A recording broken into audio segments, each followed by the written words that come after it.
Welkom by die Klipkouers potgooi.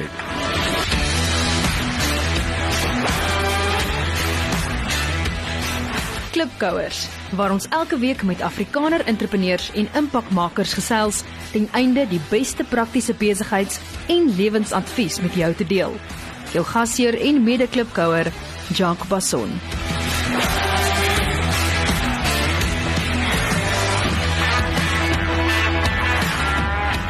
Hallo Klipkouer, ek hoop dit gaan sommer baie goed met jou.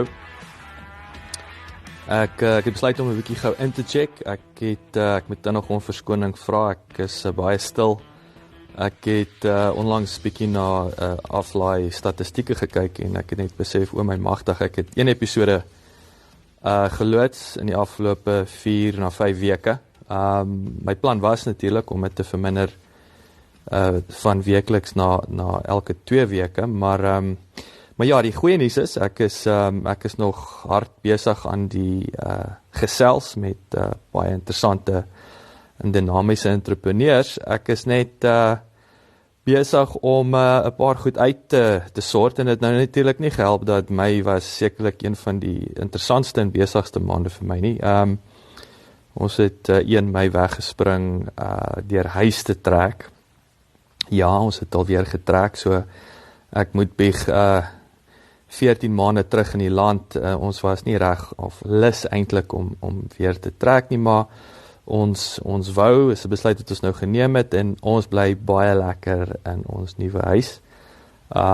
As jy nie geweet het nie, ek sê altyd Centurion, ek is meer hierso aan die Arini kant, en ek het onlangs weer met 'n pel gesels wat hy is aan Alberton, en dit is interessant dat as ek Centurion of Arini sê, dan aanvaar ek almal weet wat dit is, maar almal weet nie noodwendig nie. Maar in elk geval, Arini het die bekende melkplaas hier so Lansang. As jy nog nooit hier was nie, kom maak 'n draai, is lekker om te sit en 'n bier te drink, en as die wind skeef draai, dan kom maar so lekker koeistront hoof hier verby jou, so dit voel of jy op 'n plaas, wel is 'n plaas, letterlik op die plaas sit en tussen die koeie wat baie lekker is, en dan net om die draai het jy natuurlik good old stad.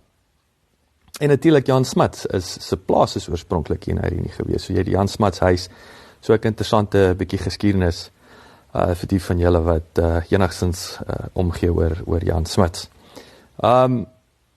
Die 10de Mei was as jy nie weet nie, ek brag 'n bietjie.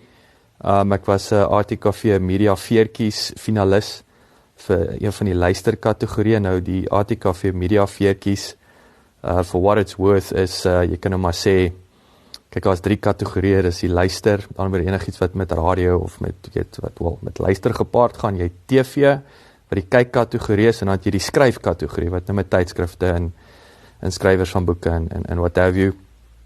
So ek was in die luisterkategorie, en dit was 'n groot voorreg om genomineer te wees, en ja, dit is maar soos, so ek sê, jy kan maar nou die Oscars noem in die Afrikaanse wêreld wanneer dit by media kom, so ek sê for what it's worth. En ja, dit was net heerlik om daar te wees. Ek het ongelukkig nie gewen nie, maar ek dink die feit dat, jy weet, 'n potgooi alreeds daar is tussen die klomp radiostasies, nou moet ek vir jou bysê, en dit klink nou of ek suurdrywe het, maar maar die punt is, die radiokategorie is gedomineer deur RSG, wat, jy weet, die realiteit is, dis 'n staatsinstansie, dis die SAIK, en die enigste kategorie wat RSG nie gewen het nie, was die gemeenskapsradiostasie, want obviously, dit is ander radiostasies. So ek het die storie so bekyk, en ek het natuurlik ook, ek het net nie daar gehou nie, het vir my gevoel so bietjie soos 'n maffia, in die sin dat, hoekom is dit net radio-omroepers? Wat my laat besef het dat, ek dink daar's 'n geleentheid om, jy weet, 'n potgooi kategorie te skep, want ek dink nie heeltemal ons is besig, of ATKV beoordelaars is besig om appels met appels te vergelyk nie. So ek is bly dat uit my observasie dink ek kan daar iets moois kom. So ja, so hulle sê, watch this space. Ek het die Vrydag was ek daarso, en toe die maandag aand, wat natuurlik, ek kry toe die Vrydagmiddag oproep, daai selfde middag dat hulle my toe vra om op Kabous Meyering se program Prontheid op Kyknet te verskyn die maandag aand om te praat oor immigrasie. Natuurlik, ek is een van die voorbeelde van die ouens wat teruggekom het en weer eens as jy nie weet nie, ek was 14 jaar in Engeland en ons het 14 maande gelede teruggekom Suid-Afrika toe.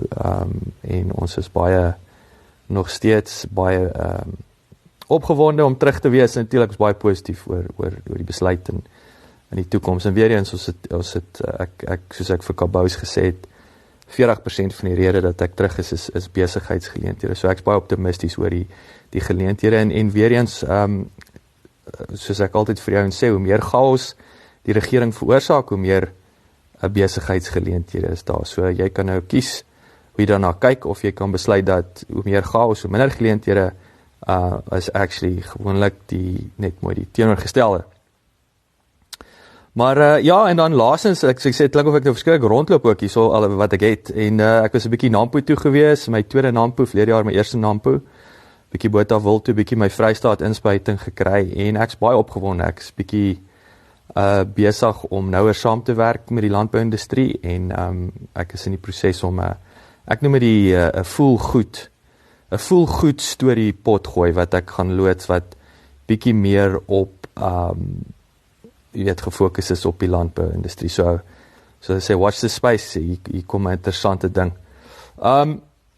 Natuurlik, soos ek gesê het, ek het 'n hele paar onderhoude wat ek in die sakkie reeds het, een van die lekker onderhoude natuurlik, ek het met Hannon, die glam guru, en sy besigheidsvernoot en sy lewensvernoot, whatever jy dit noem, Julius, ek het 'n bietjie met hulle onderhoud gehad, jy weet, natuurlik fantastiese besigheid, en dit was interessant ook om hulle 'n baie inspirerende storie te hoor, en is weer eens 'n storie waar ouens van scratch af met niks begin het, en hulle self opgebou het, so baie inspirerend.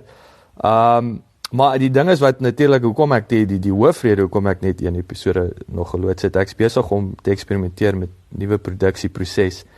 Ek wil net 'n bietjie die game lig, en die standaard lig van die onderhoud self. Ons beter 'n bietjie kyk om 'n bietjie musiek in te bring, kyk of ek die formaat en die struktuur kan verander, en dis maar trial and error, en ek het maar streep by my wat, as ek 100%, dus ek sê, ek dink ek het bestaan 5 onderhoude in die sakkie, maar ek sal niks vrystel as ek nie tevrede is, of ten minste iets, hoe kan ek sê, stap vorentoe kon neem, met die manier hoe ons die onderhoud produseer, en so aan nie. Saam met Hannon het ek ook, en ek het 'n paar keer nou, ouens vra vir my, hoe maak ek geld? Nou, ek het in die verlede liggies daaraan geraak, nou, weer eens soos my primêre besigheid in Engeland, ek het 'n kommersiële skoonmaakbesigheid daar, wat ek, al die operations wat ek geld source het, so ek is nie op 'n daaglikse basis, word ek benodig nie. Dit is 'n besigheid wat op sy eie hardloop daar, juis omdat ek ontslaag geraak het vir baie van die operasionele verantwoordelikhede. Natuurlik, mens maak minder geld, maar jy het meer tyd op hande in die proses. So daai is my primêre besigheid nog steeds, hy gaan aan daai kant. En dan natuurlik hierso Klipkouers het, verlede jaar was een van die weet ek het met die versekeraars betrokke geraak, werk vir verseker gedoen, ek het werk met King Price gedoen, en ek het op grond van my ondervindinge daar, en die geleenthede wat ek gesien het, en natuurlik irritasies wat van hierdie verhoudinge veroorsaak het vir my, het ek besluit toe om 'n nuwe besigheid te begin. Ons het hom gedoop Comwealth, en Comwealth, ek is in vennootskap met 'n baie dinamiese versekeringsmakelaar, Andrei Benjamin Swart, en ons het hande gevat om 'n bietjie die game te lig van die versekeringsindustrie, en alles kom terug vir my na hoe ons waarde toevoeg. Hoe voeg jy waarde toe tot die diens of produk wat jy lewer? Ons beweeg, en is dieselfde met die potgooi. Ek sê altyd, weet, 'n potgooi is die wegspringplek is gratis waarde toevoeging.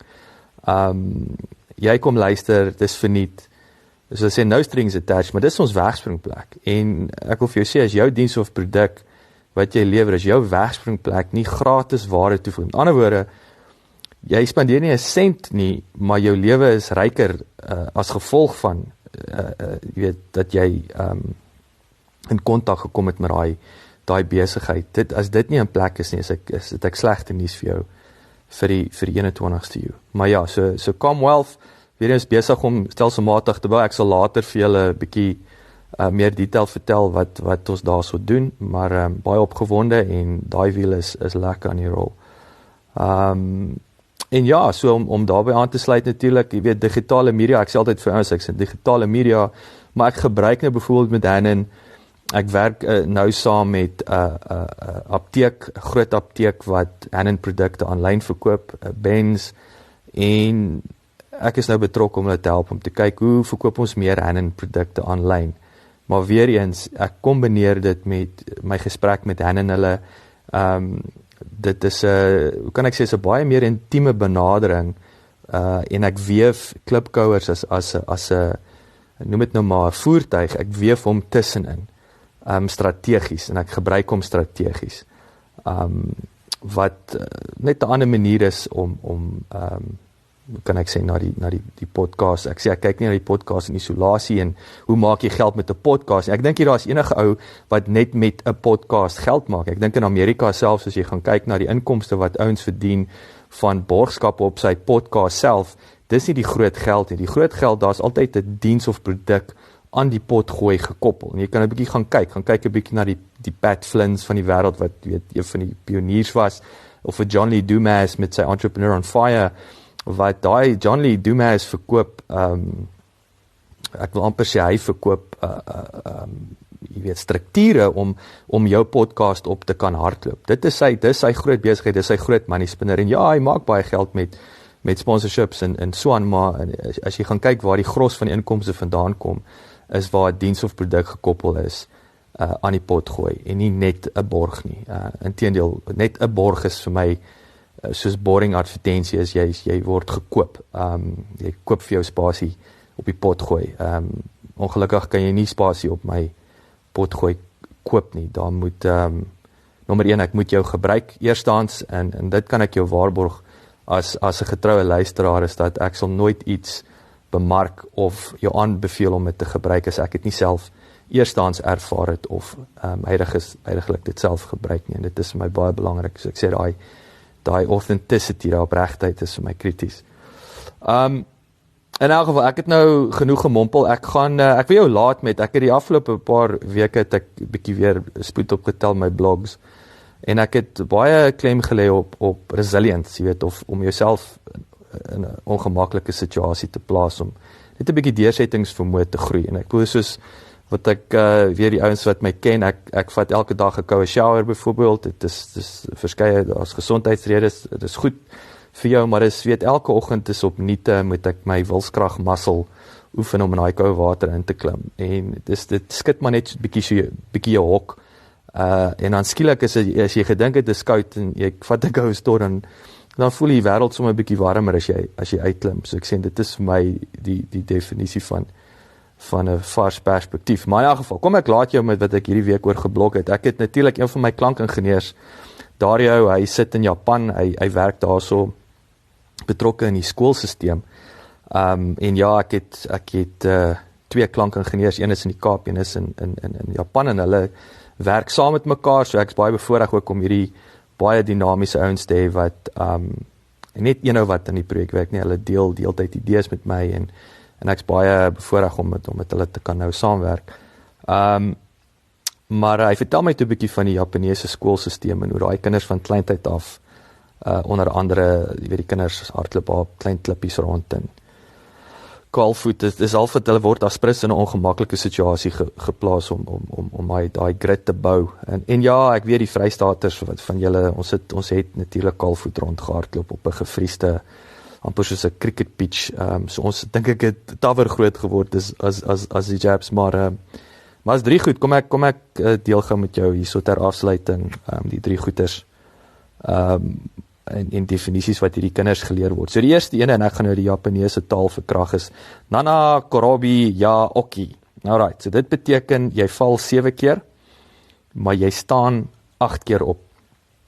En ek bedoel, dit is vanselfsprekend, en natuurlik veral in hierdie game van die lewe en die besigheid, dis nie hoe baie keer jy val nie, dis presies dit, is hoe baie keer jy opstaan.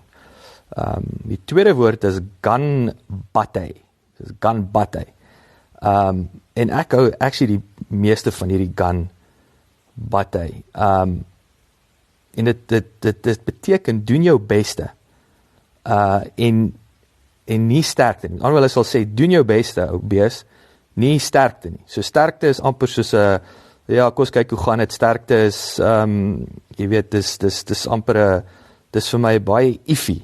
Jy weet sterkte is 'n moontlikheid. Doen jou beste is jy gaan uit en jy gee alles. Dit is hoe kan ek sê dit is 'n ding wat gegewe is. Dis nie half-ass nie. Wel ek sê nommer 2, nommer 3 is actually my gunsteling en hulle noem dit hier's nou nie Japaneese woord nie, maar hulle noem dit die krag van nog nie. Aan die ander woorde die Japaneese sal sê, hulle sal nie sê ek verstaan iets nie of ek kan dit nie doen nie. Hulle sal sê ek verstaan nog nie of ek kan dit nog nie doen nie. Met ander woorde, daai is vir my, ons sal nie opgee nie. Ek sal hierdie ding uitfigure. So dis 'n kan nie dood mentaliteit. So ek wil vir jou sê, weet enigiets wat jy mee sukkel, dis nie jy kan nie, jy kan nog nie. En ek laat jou met dit en soos ek sê, altyd sê ek aanhouer wen en ek gesels binnekort weer met jou. Baie dankie dat jy geluister het. Vir 'n opsomming en notas van die episode, gaan asseblief na ons webwerf www.klipkouers.com en teken sommer in terwyl jy daar is, dan kan ons jou gereeld op hoogte hou. Baie dankie.